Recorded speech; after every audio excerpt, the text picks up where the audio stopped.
Hey everybody, I'm Sean Robinson. Remember me? I'm Carson Grubaugh. It's nice to have you back, Sean. I've been really scared doing this all on my own. How Where you have you been, man? been, man?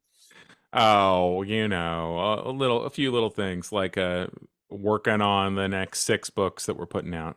Wow, So, and SPX. I heard that went really well. yeah, fantastic man. What an amazing show. Just had an incredible time. I got to hang out with some people that I haven't seen in a long time, like Lee Walton from Top Shelf, who I used to know back in Seattle, and Mm, Um, very nice guy and a very capable, interesting, intelligent editor and great writer on comics as well, who hasn't done that for a while, as far as I know. And awesome. got to hang out with the Eddie Campbell, who obviously we've talked to many times, but never actually met him in person. And man, just a fantastic experience that was, and an amazing show, amazing show. Yeah, I'm pretty jealous, but I had to save up my ducats because I'm gonna be headed to Yale, thanks to you and Diamond Yay! organizing Oh, and Yale. Uh, Thanks to you and Diamond organizing a release party event for Abolition of Man, and I'll be getting to hang out with my old friendly acquaintance Luciano Floridi, who is founding. He just moved from Oxford to Yale, and he's founding their Center for Digital Ethics. So we're going to talk AI and art at Yale, which is pretty wild. And if anyone in that area, the Connecticut, New Haven area, come out on September 29th at 6 p.m. to the Yale University, I guess it's their student bookstore. yeah, it is. Yeah. It's a Barnes and Noble right in the center of Yale. And yeah, it'll be really something else. And they're going to have plenty of copies of Abolition of Man there. And hopefully Carson will do a little drawing in there, a little human touch. Maybe Luciano will do a drawing as well. That would be awesome. I'll ask him if he'll do that. That's smart. Yeah, So but happy to mark up your books for you as well. yeah, that's going to be fantastic. And I have to say, I saw of all the things that we had at SPX, that is the one thing that I saw some utter revulsion and some utter contemplation. There were people who picked it up and just like, you could see people kind of tugging on their shirt, like, "You okay?" Just like, and conversely, at least three or four people like reacted as if there was a snake inside it when they picked it up, including a cartoonist of our acquaintance who I won't name check on here, but seemed not very happy to see me and not very happy to see this book That we've done specifically. AI things. Yeah, That's exactly. fantastic. So we're back and we have heard the likes underneath the videos that people quite liked our drawing reaction videos, and we figured we could get a good bunch of them now, so there's not so many gaps in our Saturday content. Yeah, there's something about the drawing reaction. I think that hits both of our interests in cartooning, and both of our interests in how is image making different when you are working in such a codified structure. And the person we're going to take a look at today is right up there with Floyd Gottfredson, and I mean, basically one of the greatest cartoonists ever to live in that pure cartooning sense that we're talking about, where Yeah. somebody is able to distill something into, it's very Italian today, distill something into the idea of the thing. Take, this person did not just draw a chair, they drew a chair, The you know. idea, the platonic form of chair. Exactly right, and worked with a tremendous studio in order to do that as well, and had a very interesting codified system. However, Osamu Tezuka did not draw an awful lot on camera, and so we are a little bit limited by what we can do. We have this very brief video of him working that I think gives some very insight, and then we have a little public drawing event as well, and I think that the difference will be very insightful. So, you can see right now, very minimal angle on his Yeah. desk setup here, and I'm always fairly. like interested in what they're doing with their hands, so I want to see it a little bit closer, but that's okay. You can see that the size is very small. Also intrigued that he's, of course, working simultaneously on 3 different stories, which is maybe more intimidating than you might, or sounds more intimidating than it actually is. I think that it's actually a really, really good way to break up your workflow. You get stymied or stuck on a particular thing, and you jump to another thing. You can see him refining a little bit with the pencil, and he's off without any, uh, without any background at all or anything like that, because of course that's all going to be taken care of by his assistants. They And had a just that stack of pages that's like all, I mean, that's probably all been done.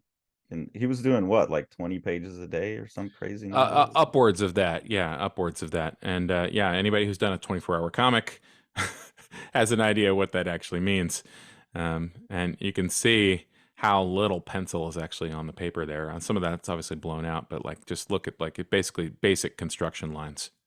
And really dark pencil too. Hmm. I'm surprised with that. I I would can't draw really. well, that was a quick one. Yeah, Um, this is from a longer documentary that I've seen some other footage from, and you can see him like he'll stop and he'll look straight up at the pause that for a second. He'll stop and he'll look straight up at the ceiling, and he kind of agonizes and makes a little face for a second. It's almost like he's like willing the next section of it in place, and then he'll go put his head back down and just right back to it. Downloading Um, it from the Aether. Yeah, it was the one thing that jumped out to me was he was drawing really dark and hard with the pencil. And then, then he's like having to scrub it a lot with the eraser, and the paper looks thinner as well. So that seems impractical to me, but it worked for him. So yeah. And you can see the confident ink strokes here. And so here is a performance drawing for TV, drawing for a TV performance. And so obviously, this is it's kind of ramped up the performative aspect, but I think also still gives insight into his sort of general method of thinking, and the minimal amount of construction required for well, yeah, this. and I think this is where you see like how that archetypal thing you're talking about, where he's like drilled down so far that then these faces and things like that are pretty much muscle memory at this point. Right. That's like allowing him to draw so fast. I mean, I'm almost surprised that he even pencils at all. Who knows where he's at both points in his career, but he strikes me as someone who could pretty much just go straight to ink. I mean, I'm Right. sure he wants to figure things out, but these things are obviously just existing in his hand. I wouldn't even say in his mind. Right. There's a I don't think it was video from the event, but there's something he did in the 70s that was basically like a cartoonist stunt where he, it was going to be the biggest cartoon drawing, and he drew Astro Boy with a mop and an ink bucket. And, he was able to do the exact same thing, but essentially with his entire body. Uh, Yeah. is And the, it's interesting to see them scale too, from doing like an 11 by 17 little page that he was working on to this. I think I would have quite a hard time tracking that change in scale. Like anytime I've worked larger, it's been much harder for me. I right, have to do it small and blow it up, and he's able to just whoop whoop. right. Yeah, and it essentially looks like proportionally the same figure that that's in his tiny comic, drawn on the tiny size. Um, yeah, so I don't know. I don't know how much insight we really get from these kind of fragments from him. But at least we go, oh wow, oh reaction video, overexcitement. How did he do that? Straight to marker, my god. It's very entertaining. There are these guides, because Astro Boy had been animated at least 2 times, maybe the third time as well. And so there are publicly available animation guides for it, and it's rather hilarious the things that are very important details, like he's only got like 2 spikes that show up on this view of his hair, Mhm. and these 3 spikes over here must be aligned, and they must never overlap each other in this kind of certain way. All these particulars that were like very, very important. Like that's not Astro Boy if it doesn't have the right number of spikes and the right amount showing at the right orientation. Yeah. But you think about like the difference between having that as a personal symbol in your head of spiky head guy, as opposed to spiky head guy that 15 people or 30 people or whatever have to be able to draw in a recognizable fashion and then fill in each other's drawings after the fact for, that's sort of the difference, right? He doesn't have a map like that. He just does the thing, and then somebody else has to be the one who, you know, Yeah. carries And the carries the torch across the finish line.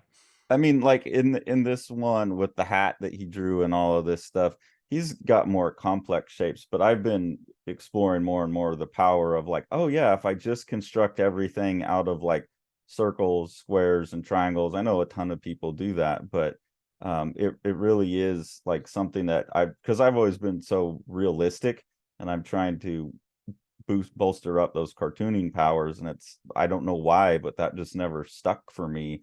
And when you look at an artist like him, everything's tubes. It's just a bendy tube in a circle.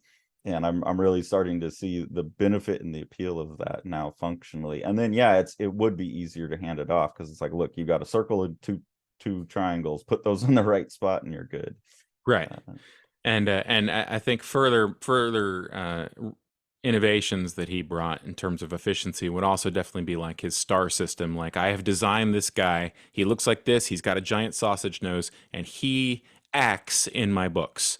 So it's not like I'm recycling my design. He's an actor in my books, and so leave me alone. He's got 15 face types or whatever. He doesn't need 150, right? He just has to put them in different costumes. Yeah, which is genius. Yeah, it really is. So I'm gonna steal that, and I'm just gonna draw all circle-headed people from now on, and there's like 5 of them. And yeah, screw realism. This is the video where I announce never again. No.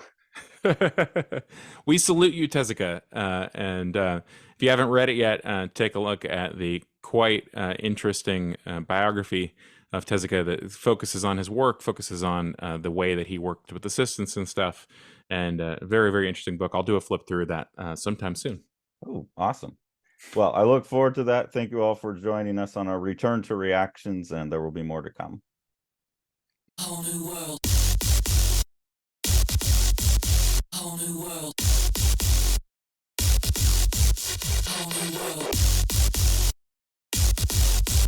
Whole new world. Whole new world. Whole new world. Whole new world. Whole new world. For you and me.